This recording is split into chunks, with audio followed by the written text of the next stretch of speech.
Hello दोस्तों, study can change everything YouTube channel में आप सभी का स्वागत है। दोस्तों, मैं राजेश।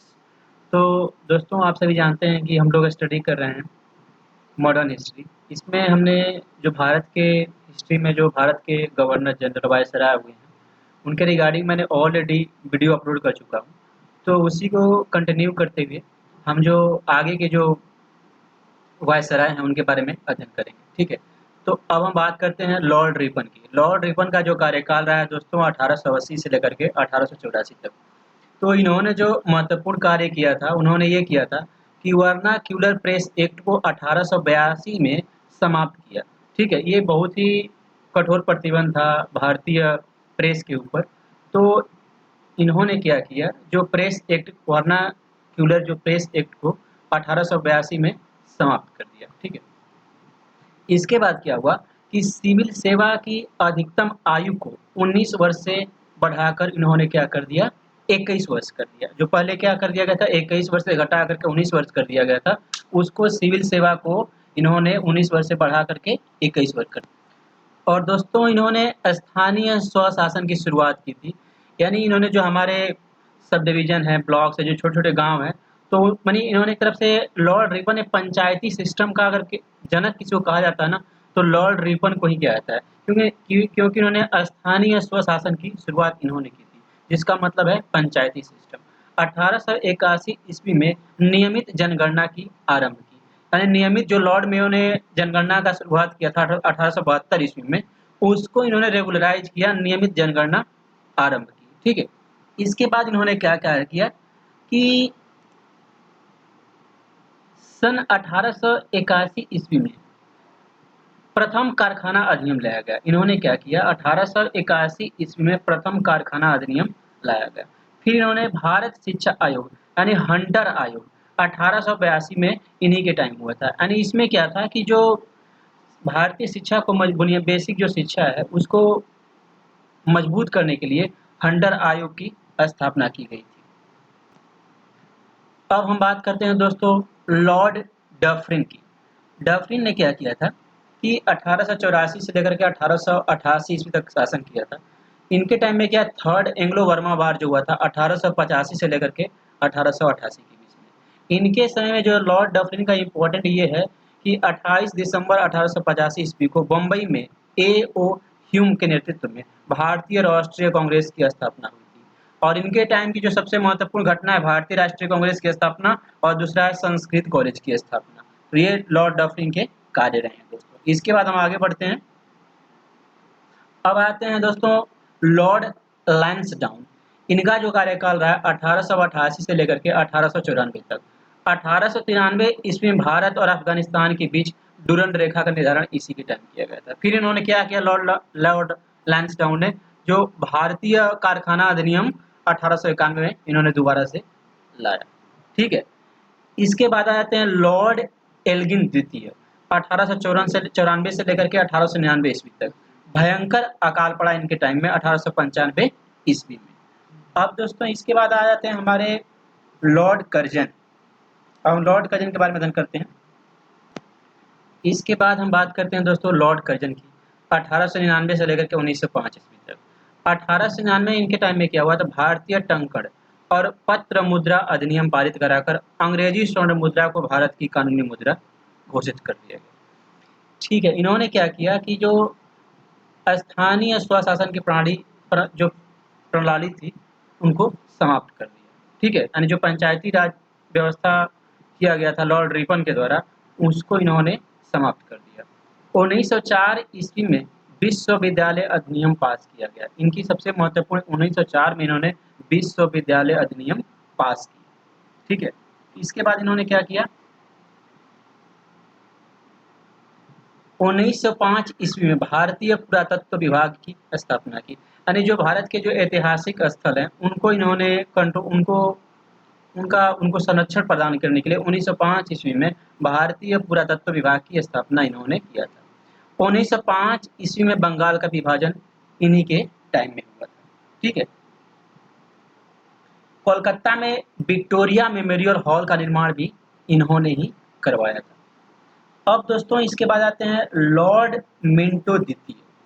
ठीक है, लॉर्ड मिंटो द्वितीय का जो कार्यकाल रहा 1905 से लेकर के 1910 ईस्वी तक। स्वदेशी आंदोलन की शुरुआत की गई और 1906 ईस्वी में बाल गंगाधर तिलक को मांडले जेल भेजा गया। क्या हुआ कि जो स्वदेशी आंदोलन की जो शुरुआत की गई थी, ये लॉर्ड मिंटो द्वितीय के टाइम में थी और 1906 ईस्वी में क्या हुआ था, जो बाल गंगाधर तिलक थे उनको मांडले जेल भेजा गया। 1907 ईस्वी में क्या हुआ, कांग्रेस का विभाजन हो गया, कांग्रेस के सूरत अधिवेशन में। 1906 ईस्वी में ढाका में मुस्लिम लीग की स्थापना हुई। ठीक है, लॉर्ड मिंटो के द्वितीय के टाइम में ही मुस्लिम लीग की स्थापना हुई, जिसकी शुरुआत किसने किया था, आगा खान ने किया था। ठीक है, इसके बाद आते हैं क्या किया इन्होंने कि मुसलमानों के लिए अलग निर्वाचन व्यवस्था की गई, जिसे मार्लो मिंटो अधिनियम 1909 ईस्वी के द्वारा किया गया। तो इन्होंने क्या किया था, मुसलमानों के लिए अलग निर्वाचन व्यवस्था की स्थापना की थी, जिसे मार्लो मिंटो सुधार भी कहा जाता है। तो ये लॉर्ड मिंटो द्वितीय के कुछ महत्वपूर्ण कार्य रहे। ठीक है दोस्तों, इसके बाद आते हैं लॉर्ड हॉर्डिंग द्वितीय 1910 से लेकर के 1916 ईस्वी तक। इन्होंने क्या किया, 1911 ईस्वी में किंग जॉर्ज पंचम भारत आए थे और उनका दिल्ली के दरबार में कोरोनेशन किया गया, उनका स्वागत किया गया और पार्टीशन ऑफ बंगाल को क्या दिया गया, कैंसिल कर दिया। ठीक है, और इन्होंने क्या किया कि जो बंगाल का विभाजन हुआ था उसको रद्द कर दिया लॉर्ड हॉर्डिंग द्वितीय ने। और जो हमारी राजधानी कलकत्ता से दिल्ली स्थानांतरित करने की घोषणा की गई, यानी जो हमारे लॉर्ड हॉर्डिंग द्वितीय हैं, इन्होंने ही जो राजधानी, जो कलकत्ता में इंडिया की राजधानी जो पहले कोलकाता थी उसको दिल्ली ट्रांसफर कर दिया। और 1911 का दिल्ली षड्यंत्र, जिसमें दिल्ली में बम 1911 में क्या, रास बिहारी बोस के नेतृत्व में दिल्ली में बम फेंका गया, असेंबली में बम फेंका गया था। तो 1911 का दिल्ली षड्यंत्र केस जिसे कहा जाता है।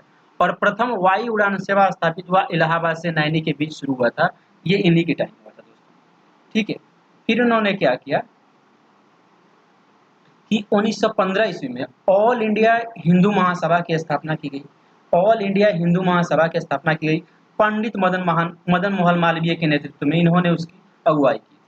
और 1916 ईस्वी में बनारस हिंदू विश्वविद्यालय का कुलाधिपति नियुक्त किया गया। किसको नियुक्त किया गया दोस्तों, 19 ये हमारे जो लॉर्ड हॉर्डिंग द्वितीय है उनको 1916 ईस्वी में बनारस हिंदू विश्वविद्यालय का कुलाधिपति नियुक्त किया गया। अब हम बात करते हैं दोस्तों लॉर्ड चेम्सफोर्ड की। लॉर्ड चेम्सफोर्ड का जो कार्यकाल रहा दोस्तों 1916 से लेकर 1921 ईस्वी तक।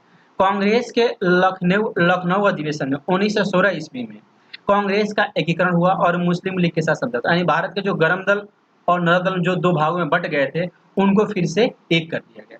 और 1916 ईस्वी में पूना में महिला विश्वविद्यालय की स्थापना लॉर्ड चेम्सफोर्ड के ही टाइम में हुई थी।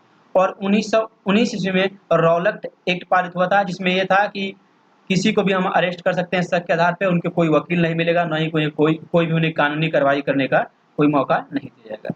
ठीक है, तो 13 अप्रैल 1919 ईस्वी में जालियांवाला बाग हत्याकांड, जो कि अमृतसर पंजाब में हत्याकांड, इसी के टाइम हुआ था, लॉर्ड हॉर्डिंग द्वितीय के टाइम में ही हुआ था, लॉर्ड चेम्सफोर्ड के ही टाइम में हुआ था। ठीक है, जालियांवाला बाग हत्याकांड। फिर क्या हुआ था, खिलाफत आंदोलन भी लॉर्ड चेम्सफोर्ड के दौरान ही हुआ था। असहयोग आंदोलन गांधी जी ने प्रारंभ किया था।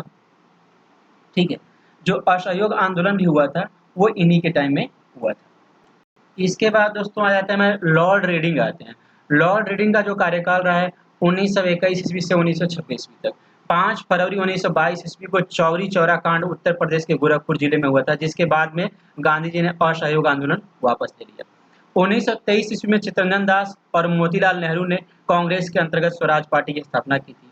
1921 ईस्वी में मोपला विद्रोह, जो कि केरल के कुछ जनजातियां थी, केरल में हुआ था।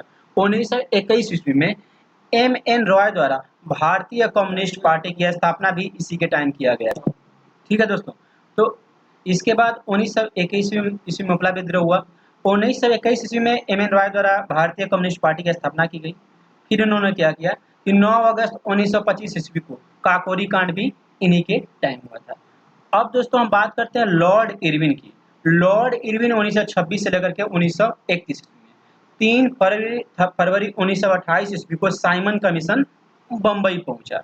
इसके बाद क्या हुआ कि लाला लाजपत राय की मृत्यु के बदले भारतीय चरमपंथियों द्वारा दिल्ली असेंबली हॉल में 1929 ईस्वी में बम फेंका गया। ठीक है, इसके बाद आता है 1929 ईस्वी में कांग्रेस के लाहौर अधिवेशन में पूर्ण स्वराज का लक्ष्य निर्धारित किया गया और 26 जनवरी 1930 ईस्वी को स्वतंत्रता दिवस मनाने की घोषणा की गई। तो दोस्तों इसीलिए हम हर साल क्या करते हैं, जो 26 जनवरी 1950 को मतलब हम 26 जनवरी गणतंत्र क्यों मनाते हैं, क्योंकि ये एक ऐतिहासिक दिन था जब 1929 ईस्वी में कांग्रेस के लाहौर अधिवेशन में पूर्ण स्वराज के लक्ष्य निर्धारित किया गया था और 26 जनवरी 1930 ईस्वी को स्वतंत्रता दिवस मनाने की घोषणा की गई थी। तो इस तिथि को रिमाइंड करते हुए, इस तिथि को कंटिन्यू करते हुए हम हर साल 26 जनवरी को अपना गणतंत्र दिवस मनाते हैं। और 6 अप्रैल 1930 एडी को सविनय अवज्ञा आंदोलन की शुरुआत गांधी जी ने किया था। ठीक है, और 12 नवंबर 1930 ईस्वी को प्रथम गोलमेज सम्मेलन हुआ था जिसमें कांग्रेस ने हिस्सा नहीं लिया था। गोलमेज सम्मेलन in the sense round table conference. 4 मार्च 1931 ईस्वी को गांधी इरविन समझौता हुआ और सविनय अवज्ञा आंदोलन को समाप्त हो गया। ठीक है, तो ये दोस्तों ठीक है, 4 मार्च 1931 ईस्वी को गांधी इरविन समझौता हुआ और सविनय अवज्ञा आंदोलन समाप्त हुआ। ठीक है, दोस्तों मैं आप सभी को बताना चाहता हूँ कि इस जो भी मैंने आपको पढ़ाया अभी वीडियो लेक्चर के थ्रू, इसका मैंने पीडीएफ में कन्वर्ट करके इसको आपके डिस्क्रिप्शन बॉक्स में वो कर दिया है, अटैच कर दिया। आप वहाँ से जो भी मैंने वीडियो के थ्रू पढ़ाने का कोशिश किया है आप इसको डाउनलोड कर सकते हैं। और दोस्तों इस चैनल को सब्सक्राइब कर लीजिए एंड शेयर एंड लाइक। और ठीक है, कोई भी आपको कुछ कमेंट्स है करने हैं, कुछ डाउट्स है तो आप कर सकते हैं। ठीक है दोस्तों, थैंक यू दोस्तों।